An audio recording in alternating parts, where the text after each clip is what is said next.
Hello అండి, నమస్తే. నేను మీ తనూజని. తను కుక్స్ స్వాగతం అండి. ఈరోజు మనం కాకరకాయ ఫ్రై ఎలా చేసుకోవాలో చూద్దామండి. దానికోసం దానికోసం కాకరకాయలని ఇలా పెచ్చు తీసేసుకోవాలండి ముందుగా. ఇప్పుడు వీటిని నేను కట్ చేసి చూపిస్తానండి. ఫస్ట్ మజ్జిగలో ఉడకబెట్టుకోవాలి. వీటిని బాగా వేగాలి, టేస్ట్గా ఉండాలి అంటే మీకు ఇది నేను చూపిస్తాను మళ్ళీ.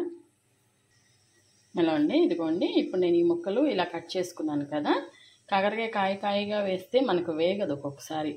సో అందు గురించి అని చెప్పేసి ఇలా 2 పీసెస్ చేసుకుంటాను అనమాట నేను కాయల్ని. ఇప్పుడు ఇలా నీట్గా పైన పెచ్చు తీసేసి ఇలా కట్ చేసేసుకోవాలండి. ఇప్పుడు వీటన్నిటిని కలిపి ఒక గిన్నెలో వేసేసుకుందామండి. ఒక సట్టిలో వేసేసుకుని తెల్ల గిన్నెలో ఇప్పుడు దీనికి ఈ టీ గ్లాస్ ఉంటుంది కదండి, 1/2 గ్లాస్ కొంచెం ఎక్కువ పెరుగు వేసేస్తున్నాను. ఇదిగోండి, ఇంత సాల్ట్ వేస్తున్నానండి. మళ్ళీ సాల్ట్ కర్రీ చేసేటప్పుడు వేసుకుందాం. మళ్ళీ 1 టీ గ్లాస్ ఆఫ్ వాటర్ వేసేస్తున్నానండి. ఇప్పుడు వీటన్నిటిని కలిపి పెట్టేసుకుని ఒకసారి దీన్ని స్టవ్ మీద పెట్టేసుకున్నామండి. అంతే. ఇంకా ఇప్పుడు ఏంటంటే ఈ ముక్కలు ఇలా ఉడకబెట్టేసుకున్నామంటే తర్వాత వేపుకోవడానికి బాగుంటుంది అనమాట. నూనెలో వేపేసుకుంటాం కదా, ఆల్రెడీ ఉడికుంటాయి కాబట్టి చాలా టేస్ట్గా ఉంటుంది అనమాట. మీకు చూపిస్తాను నేను. ఇప్పుడు దీన్ని ఉడకబెట్టుకుందాము. ఎంతసేపు కాదండి, ఒక 10 మినిట్స్ అంతే. హైలో ఒక 10 మినిట్స్ ముక్క మెత్తబడే వరకు కొంచెం. అలా అండి, ఇందాక నేను కాకరకాయలు ఇలా కట్ చేసి ఉడకబెట్టుకున్నాను కదండి మజ్జిగలో. ఇప్పుడు ఇది ఇలా ఉన్నాయండి. అవి ఇలా ఉన్నాయి కాకరకాయలు. చక్కగా ఇలా ఉడికిపోయినాయి. మరి మెత్తగా అవ్వద్దండి, గట్టిగానే ఉండొద్దు. ఇలా ఉడకబెట్టేసుకోండి. ఇప్పుడు దీంట్లో కావాల్సిన పదార్థాలు వచ్చేసి ఉల్లిపాయలండి. ఒక పెద్ద సైజు ఉల్లిపాయ 2 తీసుకున్నాను. ఇలా కట్ చేసుకున్నాను, చిన్నగా కాకుండా ఇలా పొడవుగా ఇలా సగానికి కట్ చేసుకున్నాను. ఒక కరివేపాకు అండి, 2 పచ్చిమిర్చి, ఇలాగే పోపు దినుసులండి, ఆవాలు, జీలకర్ర, మినపప్పు, పచ్చనిపప్పు మామూలుగానే, పసుపు, ఉప్పు అండి. దీంట్లోకి మసాలా కారం వేసుకోవాలి కదా, దానికి ఎండు కొబ్బరి, ఓన్లీ ఎండు కొబ్బరి మాత్రమే వాడండి అండి, పచ్చి కొబ్బరి అస్సలు వాడొద్దు. ఎండు కొబ్బరి ఒక 1/2 చెప్పు తీసుకున్నానండి. ఒక పెద్ద పాయ వెల్లుల్లిపాయ తీసుకున్నాను. కొంచెం 1 టీ స్పూన్ జీలకర్ర. కారం ఏంటంటే మన టేస్ట్కి తగ్గట్టు మీరు ఎలా కావాలంటే అలా వేసుకోండి. నేనైతే ఒక 2 స్పూన్లు వేసుకున్నానండి. ఇప్పుడు కాకరకాయలు వేపుకుందాం. ఇప్పుడు స్టవ్ మీద బాండి పెట్టేసి నూనె వేసుకుందాం అండి. నూనె కొంచెం మరి ఎక్కువే పడుతుందండి, తప్పదు. ఎందుకంటే కాకరకాయ ఫ్రై టేస్ట్గా ఉండాలంటే మనం ఆయిల్ బాగా వాడాల్సిందే. ఇప్పుడు నేను 3 గరిటెలు వేసుకున్నానండి నా దగ్గర ఉండే గరిటెతోని. ఇప్పుడు ఇందులోకి మనం కాకరకాయ ముక్కలు నీట్గా పేర్చుకుందాము. ఆయిల్ హీట్ అయ్యేలోపే, మళ్ళీ ఆయిల్ హీట్ అయితే మనం చేయి పెట్టలేం కదా. ఇలా పేర్చేసుకుంటే నీట్గా ఒక సైడు వేగిపోతాయి అన్నమాట.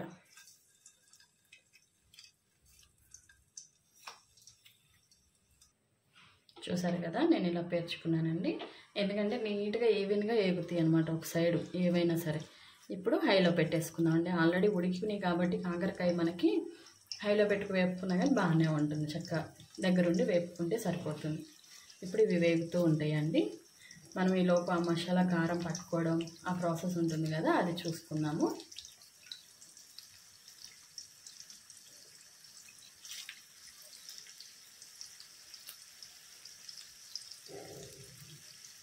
ఇంకా మూత ఏం పెట్టొద్దండి, ఇలాగా ఓపెన్గానే ఉంచేసి వేపుకుందాం నీట్గా.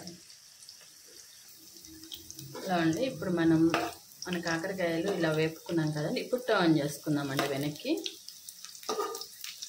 చూసారా ఇటు సైడ్ ఎంత బాగా వేగిపోయినాయో. ఇప్పుడు వెనక్కి తిప్పేసుకుందామండి.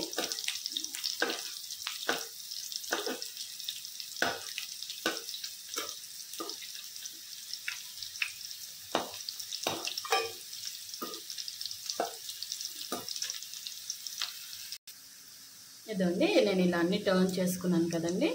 ఇప్పుడు మాత్రం కొంచెం మీడియం ఫ్లేమ్లో పెడదామండి. ఇప్పుడు దాకా హైలో పెట్టేసి వేపుకున్నాను కదండి వీటిని. ఇప్పుడు కొంచెం మీడియం ఫ్లేమ్లోకి మార్చుకుందామండి స్టవ్ని. ఓకే అండి, ఇది కూడా కొంచెం వేగనిచ్చేద్దాం. అటు సైడు దాదాపు వేగిపోయింది చూసారు కదా. కాకపోతే తోలు కొంచెం లావు ఉంటుంది కదా కాకరకాయది, అది కూడా వేగడానికి సిమ్లో ఒక 10 నిమిషాల లోపే అయిపోతుందిలేండి.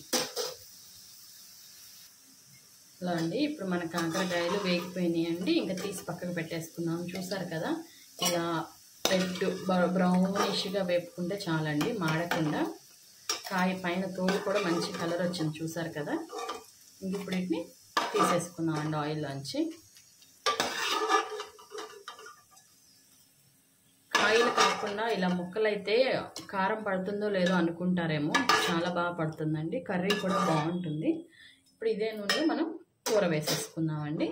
ఆయిల్ ఇది సరిపోతుందండి. నేను ఇందాకే కొంచెం ఎక్కువ వేసేసుకున్నాను కదా, ఇది సరిపోతుంది.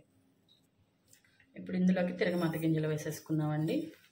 ఆవాలు, జీలకర్ర, పచ్చనిపప్పు, మినపప్పు వేసేసుకుందామండి. ఇది వేగనిద్దాము. ఇప్పుడు తిరగమాత వేగిపోయింది కదండి. మనం కట్ చేసి పెట్టుకున్న ఉల్లిపాయ, పచ్చిమిరపకాయ, కరివేపాకు వేసేస్తాము.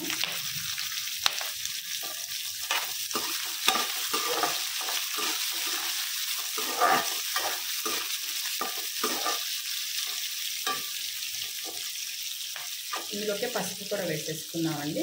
ఒక ఫుల్ స్పూన్ పసుపు వేసేసుకున్నాము. ఉల్లిపాయని చక్కగా హైలో పెట్టే వేపేసుకున్నామండి. ఏం కాదు, బాగుంటుంది.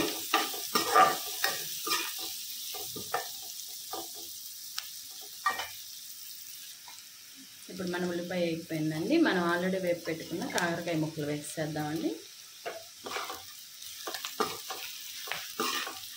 వేసేసి మనం ఉప్పు వేసుకున్నామండి. ఇందాక కాయలు ఉడకబెట్టేటప్పుడు వేసిన ఉప్పేను, మళ్ళీ సపరేట్గా మనం ఉప్పు అయితే వేయలేదు. చూసుకుని సరిపోను వేసుకున్నాము. నేనైతే అది సరిపోతుంది అనుకుంటున్నాను, 1 టీ స్పూను. మళ్ళీ చాలకపోతే వేసుకున్నానండి. ఉప్పు ఎక్కువైతే కష్టం కదండి, తినలేము. ఇప్పుడు కారం ఇందాక మీకు నేను చూపించాను కదా, కొబ్బరి, వెల్లుల్లి, జీలకర్ర, కారం అన్నీ కలిపి మిక్సీ పట్టేసుకున్నానండి. ఇదిగోండి, ఇది వేసేద్దాం. ఇప్పుడు మాత్రం సిమ్లో పెట్టేద్దామండి. స్టవ్ మొత్తం సిమ్లో పెట్టేసేద్దాం. అలా కారం వేగాలి కదా నూనెలో పెట్టేస్తే ఒక్క 10 నిమిషాలు వేపుకున్నామంటే కాయకి పట్టేస్తుంది, కారం కూడా వేగేస్తుంది, టేస్ట్గా ఉంటుంది.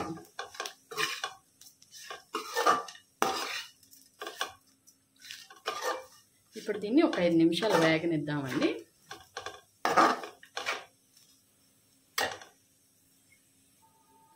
ఇప్పుడు చూడండి, కాయ మొత్తం వేగిపోయింది కదండి నీట్గా. ఒక 5 నిమిషాలకు ఇప్పుడు ఉప్పు ఎలా చూసుకుందామండి. ఈ టైంలో సరిపోయిందో లేదో.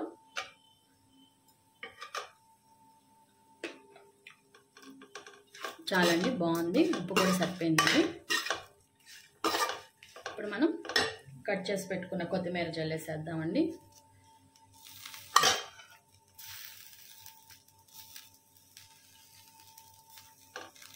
అంతే అండి, మన కాకరకాయ ఫ్రై అయిపోయింది. కాయలు వేపుకోవడమే మనకు లేట్, కానీ కర్రీ మాత్రం చాలా ఫాస్ట్గా అయిపోతుందండి. అన్నీ రెడీగా పెట్టుకున్నామంటే. ఇప్పుడు ఇలా చేసేసుకున్నామంటే ఒక 2 రోజులు ఫ్రై లాగా ఉండిపోతుందని మనకి ఆ కారంగా కాకరకాయ ముక్క కొంచెం చేదు ఎలా అయినా ఉంటుంది. మనం ఏం చేసినా చేదు ఉంటుంది. అలా పెరుగులో ఉడకబెట్టినా సరే ఇది చాలా టేస్ట్గా ఉంటుంది అన్నమాట తింటుంటే. పిల్లలందరూ కూడా చాలా ఇంట్రెస్ట్గా తింటారు. ఎందుకంటే మనకి కారం ఉంది కదా, కొబ్బరి కారం, అన్నంలో కలుపుకు తింటే చాలా బాగుంటుంది. అంతే అండి కాకరకాయ ఫ్రై. మీకు నచ్చితే కనుక ఒక లైక్ చేయండి, సబ్స్క్రైబ్ చేసుకోండి. నచ్చితే ఏదైనా కామెంట్ కూడా చేయండి ప్రాసెస్ నచ్చితే. ఓకేనా అండి, చూసినందుకు చాలా థ్యాంక్స్ అండి. నా వీడియో థ్యాంక్ యూ, బాయ్ అండి.